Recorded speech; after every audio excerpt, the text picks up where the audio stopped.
என்னதான் நம்ம வீட்டில் பஜ்ஜி பண்ணாலும் அந்த டீ கடை டேஸ்ட்டுக்கு அந்த வாசனையும் சரி டேஸ்ட்டும் வரலை அப்படின்றவங்க இந்த வீடியோவை ஸ்கிப் பண்ணாமல் பாருங்கள். அப்போ தான் அந்த டேஸ்ட்டுக்கு எப்படி பண்ணுறது என்ற ஐடியா எல்லாமே நான் சொல்லியிருக்கிறேன். ஃபஸ்ட்டு வந்து ஒரு கிண்ணம் எடுத்திருக்கேன். 1 கப் கடலை மாவு. இந்த கடலை மாவு வந்து நான் வீட்லேயே அரைச்ச கடலை மாவு தான் நான் சேர்த்துருக்கேன்.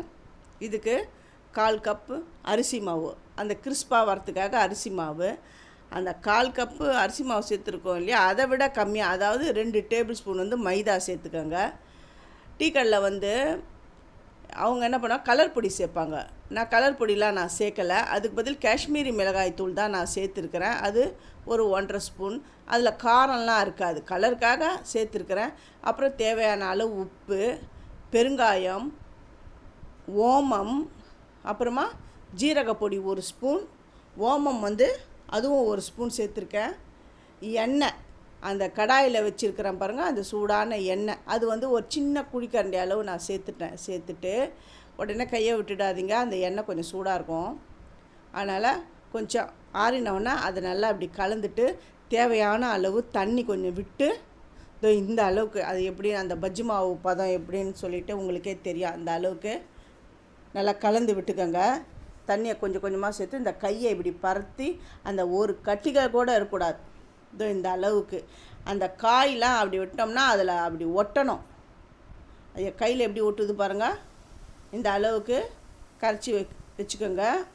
இதில் ஆப்பச்சோடா எதுவுமே நான் போடலை, கலர் பொடியும் சேர்க்கலை.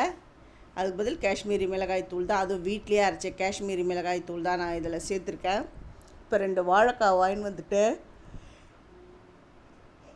அதில் அந்த காம்பு, அந்த தலையை லைட்டாக கட் பண்ணி எடுத்துட்டேன்.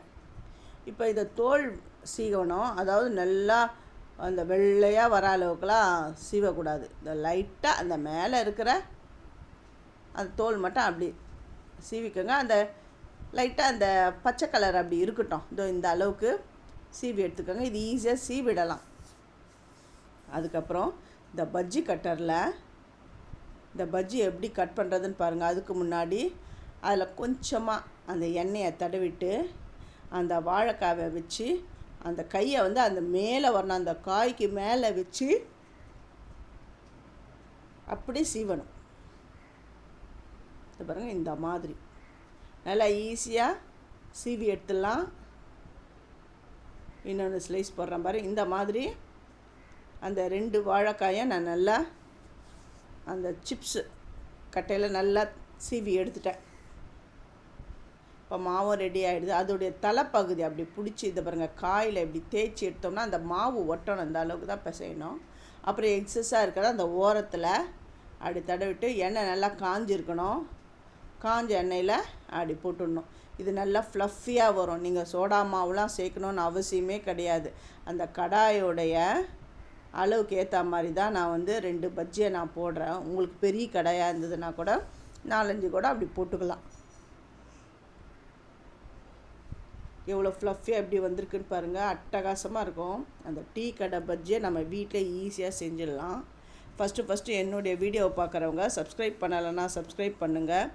ஆல் என்ற ஆப்ஷன் தொடுங்க. அப்போ தான் நான் போடுற ஒரு வீடியோவுடைய நோட்டிஃபிகேஷனும் உங்களுக்கு காட்டும். இது பாருங்கள், அவ்வளோ சூப்பராக வந்துருச்சு பாருங்கள். இந்த ரெசிபி உங்களுக்கு பிடிச்சிருந்தா உங்கள் ஃப்ரெண்ட்ஸுக்கும் நீங்கள் ஷேர் பண்ணுங்கள். சூப்பரான டீ கடை பஜ்ஜி வீட்லேயே ரெடி ஆகிடுது.